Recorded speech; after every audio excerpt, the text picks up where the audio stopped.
In yet another dramatic turn that has kept the world's attention fixated on Washington, former President Donald J. Trump has once again thrust the United States into a new phase of confrontation and spectacle, both at home and abroad, as his administration confirmed a U.S. military strike on what officials described as a drug-carrying submarine operating in the Caribbean Sea.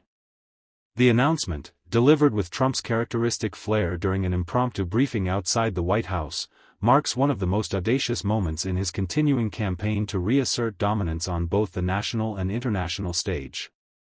According to initial Pentagon statements, the targeted vessel was believed to be a semi-submersible craft operated by a South American narcotics network, allegedly carrying large quantities of fentanyl and other synthetic opioids bound for American shores. Trump, speaking in front of television cameras and an enthusiastic crowd of supporters, claimed the operation was a total victory for America's great military and declared that more than 25,000 American lives had been saved by intercepting the shipment before it reached the coastline. He credited the operation to the strongest and most courageous military the world has ever seen, and promised that it was only the first of many, many actions designed to stop the invasion of poison that is killing our kids. His remarks drew instant applause from his loyal base, who regard his militarized approach to law enforcement as a necessary show of strength in an era of what Trump calls border chaos and political weakness. Yet beneath the celebratory tone of Trump's remarks lies a complex and controversial reality that has once again ignited fierce debate across political, legal, and humanitarian circles. According to multiple reports, the U.S. Navy engaged the suspected drug vessel in international waters after intelligence traced its route from the Pacific coast of Colombia toward the Gulf of Mexico. The confrontation reportedly resulted in the destruction of the craft, with 2 surviving crew members rescued and placed under U.S. custody. Trump immediately announced that the survivors would be returned to their home countries for swift justice, suggesting that Washington had no obligation to prosecute them under American law.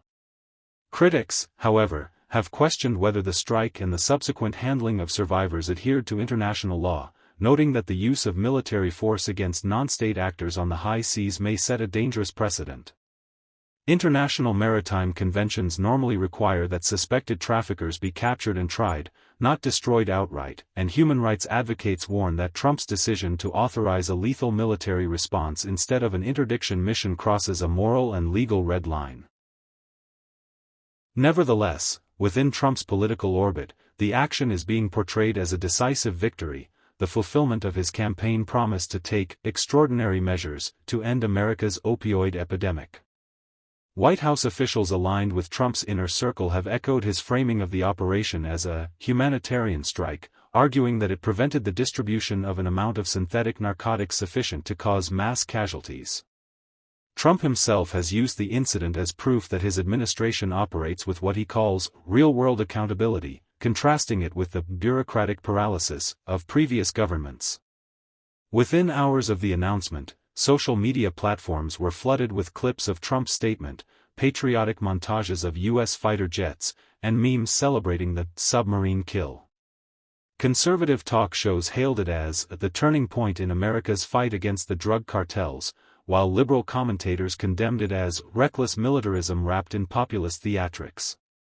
As the news of the strike rippled through global media, the domestic political landscape shifted into high gear. Across the United States, millions took to the streets in what has become one of the most significant protest movements of the Trump era, the No Kings demonstrations, organized in dozens of major cities under the slogan, No Kings, No Thrones, No Crowns. The movement, initially sparked by concerns over executive overreach and Trump's expanding use of federal authority, has evolved into a nationwide show of defiance against what many perceive as authoritarian tendencies within his administration. Protesters in New York, Chicago, Los Angeles and Washington, D.C. carried placards denouncing the use of military power for domestic and international policing, while others chanted for the preservation of democratic institutions and constitutional limits.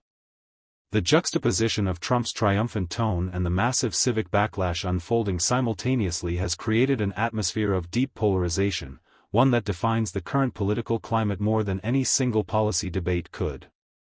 What makes this moment especially consequential is not only the action itself but also the symbolism Trump has attached to it.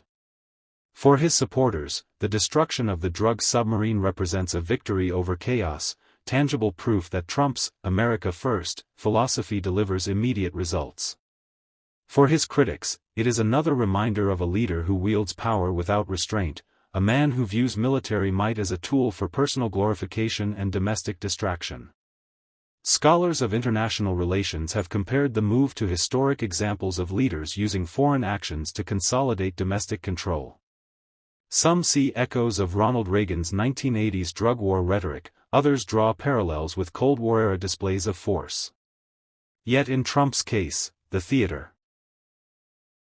of action is magnified by modern media ecosystems. Live-streamed briefings, viral videos, and digital propaganda amplify his message instantly to millions.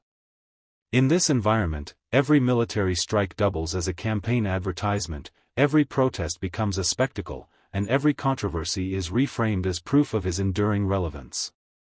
Meanwhile, legal analysts are scrambling to interpret the implications. The United Nations has not yet issued an official statement, but diplomats in Geneva and Brussels have privately expressed alarm. The use of lethal force against a non-military vessel on the high seas is a serious matter, one European envoy was quoted as saying. If every state claims the right to conduct such operations unilaterally, international order could unravel. Even within the U.S. defense establishment, there is reported unease. Anonymous Pentagon officials told reporters that the president's personal involvement in authorizing the strike was highly unusual, bypassing several layers of standard review.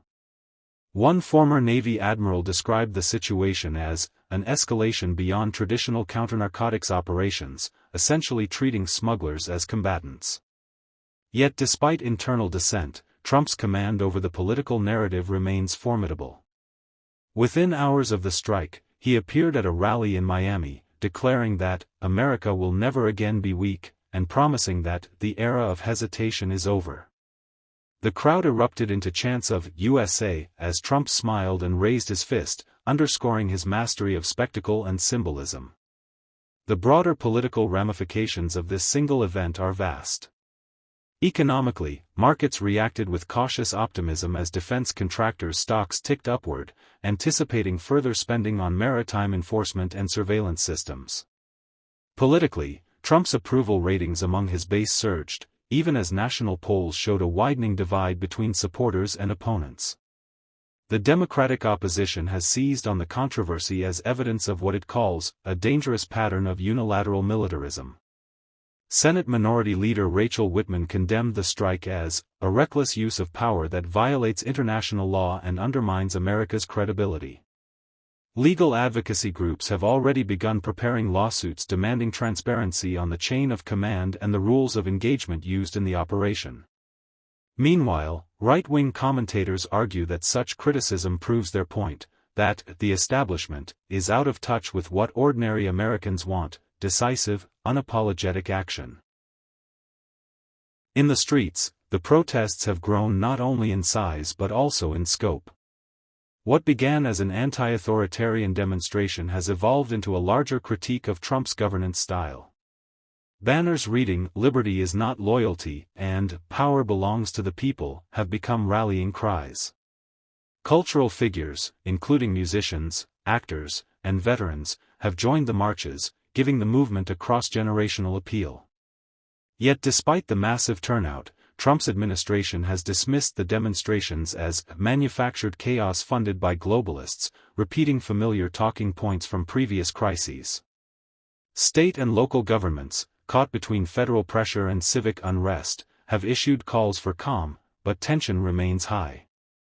The FBI and Homeland Security have both increased their presence at major protest sites, claiming the need to prevent violence, though civil rights organizations warn that such moves risk intimidation. Beyond the immediate spectacle, analysts note a deeper narrative emerging, one in which Trump's domestic and international policies are blending into a single, self-reinforcing ideology.